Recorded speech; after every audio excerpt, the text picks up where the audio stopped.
So yes, this is Silly Kelly reporting to you live from the set of Starship Locations. Yes, I'm actually in the stories. There you go. Anyways, I've seen Star Wars, the new one, the Star Wars 8, and I decided to chime in about Star Wars 8. Yes, I know that this is Cal-Cat and all that, and that and that Star Wars Episode 8. Technically, this is Cal-Cat second showing, you know. But yeah, there's been some controversy concerning the movie out on the internet, subverting expectations and that kind of thing. Having seen it a second time, we determined what those are, and that, like the movie Looper that this guy did before, if you see a movie that he does twice, it kind of explains some stuff in it if you were paying attention. Because the first time you're kind of not, so you miss it. But actually, does it really subvert the expectations? Because in the first film, Force Awakens, the main thing was that Rey's parentage. Now Luke comes from nowhere in the original trilogy. Luke comes from the Tatooine, the desert planet, similar to Jakku, desert planet out in the middle of nowhere. And he allegedly is not anybody that will bring the. So he's kind of a nobody, kind of parable character. So then they kind of established that, like in the first one, that Rey is also so like that on her planet. So Rey, you know. So Rey's Star Wars, you know.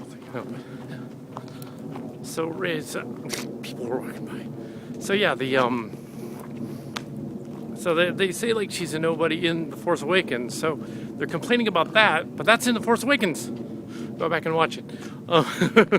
Like, yeah, they don't know where she's from and where she is. The point of The Force Awakening for her and for Finn, the Stormtrooper, is that, yeah, they're not connected to Luke's family. They just have the Force because they're Force sensitive. And that's actually cooler because they're basically the expression of who the new fans, the new generation are watching it. Sort of like when the prequels came out 20 years after the originals, and the new generation that was kids liked it way more than our generation that was older, because we were like, well, this is kind of stupid and cheesy. This is the new one. This is like, 20 years later, and it's like, okay, well, this is 18 years later. and it's like, well, this isn't like our Star Wars. It isn't their Star Wars. It's the next generation Star Wars. So yeah, it's been around for 40 years now, but that one was in 77. We were all very young when that came out. So yeah, but yes. So it subverts expectations, and I don't think it actually breaks too many rules, really, if you think about it. Even Mark Hamill was complaining a little bit, although they're misreading what he said. He's being cagey about it. He was sort of playing a bitter old man Luke. It wasn't really the Luke that everybody knew. But was he? I mean, really? When you think about how Return of the Jedi ended with him battling the Vader and all that, and you think that's a natural progression if he had raised students and they all betrayed him. That's what that would be like. So that's really not, Kylo Ren thing is really not beyond his character. Not really. Ben, you figure like that Han Solo was probably a terrible dad. But Leia was probably too busy being a politician. So they were like, latchkey kid Ben Kenobi. He could still be related to the girl. If they want to take the story a bit further and say, okay, she's actually a child of one of the other students that fled the temple, and that she's actually related to someone, Gray's character. So that's possible. Also, if Luke can do force projection and stuff, and Snoke can do force projection and stuff, Luke said that he would come back even more powerfully to took him down. There's a duality because Snoke had every intention to be destroyed so that he could come back. That was like a force ghost. So that's what Snoke is probably going to do in the next one. Now what they should probably do there is have Han Solo also come back as a force ghost. It's proving that he actually understood the force and he understood what it was and said it's true, all of it.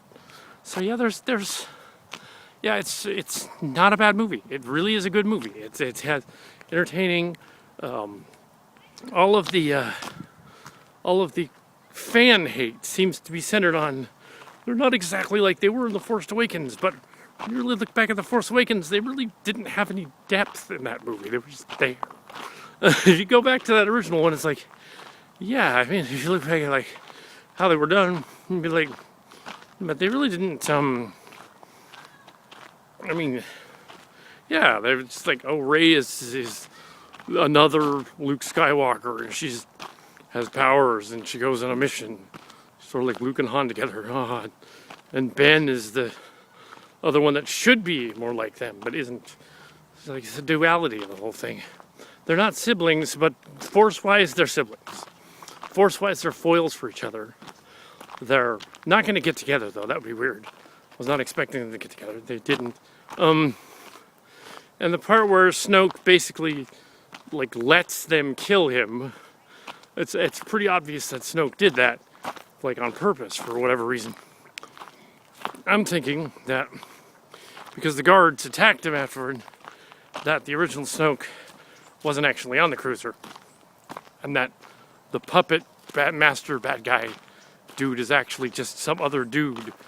Like they knew who he was, so Kylo knew who he was, and he was using his projection powers and stuff. But if he's still around, he's around as some other alien, and that's how they could redeem even the prequels, because they could finally throw in the Abrams version that in fact Snoke's real master is Jar Jar Binks. That would be awesome, and he's actually Darth Sidious in secret. Yeah. If they did that, that would redeem even the prequels. Because that would mean Jar Jar Binks was secretly behind the whole thing. Must destroy the Jedi again. But yes, but no, they're not going to do that. But I like the Cal-Cat notion that the next one will. So we have The Force Awakens, The Last Jedi, and then we have the Kylo Ren one. And what did he gave it a name? He called it something. That was cool. Let's see, not another Sith title. It's not going to be a Sith title. First Order. That's going to be episode 9. It's going to be called The First Order. Okay, we can see what that is. The First Order. And who gave the First Order? Wasn't Kylo. They kept talking about the Knights of Ren. I'm going like, where are the Knights of Ren? Why aren't they in it? Knights of Ren, it's supposed to be so cool. Actually, they were in it. The Praetorian Guard guys were like the finished up former Knights of Ren, so they were Praetorian Guards. And they killed them in this movie, so yeah, that was them. Not really, but I'm just saying. Because the Knights weren't really doing anything. So you figure they're probably his guards at that point. Knights of Ren. Silly anyway, how could he have knights if he's not a king? It's got to be Snoke's knights, right? Makes sense. And then there's Captain Phasma, who has all of 3 lines in the new one. It's like, even though she went on about how awesome it was and empowering for her character to be in this, and was like, oh, it's going to be a step ahead for all womankind and everything, and all is wonderful. And she's all, well, I'm on camera for like 3 minutes or so, and then suddenly I apparently get blasted in the face with a space blaster and fall into a pit. Kind of like what I did in the last movie. Oh well. And then Laura Dern shows up and goes like, well, actually, what I did is I warp speeded into the ship because I saw the Cal-Cat thing and I wanted to do that.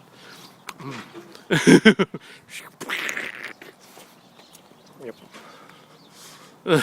And the warp speed through the ship thing has been around in Starcrackers, one of our earlier fan film things for like a long time, years and years, so they totally could have seen that. Except they did it far more classy with actual special effects. They actually had like a budget. But yes, no, they didn't steal our idea. We thought of it a long time ago. So J.J. Abrams will be doing the 9th one, and Quentin Tarantino will be doing a Star Trek movie. I like the movie. I think it doesn't subvert as much. If you see the Star Wars movie again and look at it for what's going on, the pacing and stuff, it's really not that out of character. Because of where they started in the new trilogy. Could be a different timeline, I suppose. Could be that this is like a timeline where the Sith Order was more powerful than it was supposed to be and set up the balance. And yeah, the text.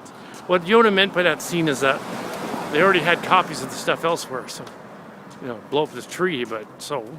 And there was another controversy from the alt-right that was complaining about it. No, there's no political Trump stuff in there at all. Would that be you? Would Trump be Snoke? That doesn't make any sense. Would that be Putin? No. Doesn't work. Doesn't work at all. Can't be. And then the other side was complaining about the social justice warriors, which is a made-up term for internet troll people that complain. But no, it wasn't them either. Hold on a second. Wasn't them either, really. So I didn't mind the Star Wars. It was fine. It was very good. It's not an Oscar-worthy movie, but it was better than Force Awakens. I would say it was on a par with Jedi, if not Return of the Jedi. A little better. Oh no, sacrilege! No, it totally was. So there's my take on second viewing of the Star Wars movie and what it did. Hope you enjoy it. So yeah, just a little more the subversion that isn't really subversion of Star Wars, and it isn't really because everything kind of works out for them. And although it is messed up that Luke goes to the beyond or whatever, he's technically a Force ghost now, so. Maybe he was actually, I was thinking about that, like the time, like I watched the second time, you know what might be going on here is that Luke is already dead. She goes to the island and he's all, I can't train you because he's not there. Now, wouldn't that be an interesting twist? Like the island keeps the spirits there. He's actually already a spirit. He's like halfway there already, so there's your idea. She gets there and he's already gone. So, yeah, there you go. That's probably not what happened, but because then it would kind of make sense. It'd be like, oh, it's like spirit, ghost, whatever. Anyway, so I'm wearing the hood to look like the evil Sith Lord. So, this is a little more of my Skype here. And now I look like Professor Severus Snape. But yes, anyway, so Skype here is going to be, still a brief locations, the whole thing to note, so that later check. The first story takes place in 1999 to 2001. It was fictional adventures in semesters, but retooled. The second one should take place some 6 to 10 years later, something like that. Only because then the other stuff that goes into the timeline doesn't run into it. But it could be its own timeline because it's sort of an expanded universe anyway. But yeah, there should be at least 6 years later. So it sort of lines up with the job. So, and also sort of lines up with the other stuff with them being a reunion and slightly older. You want to have a reunion.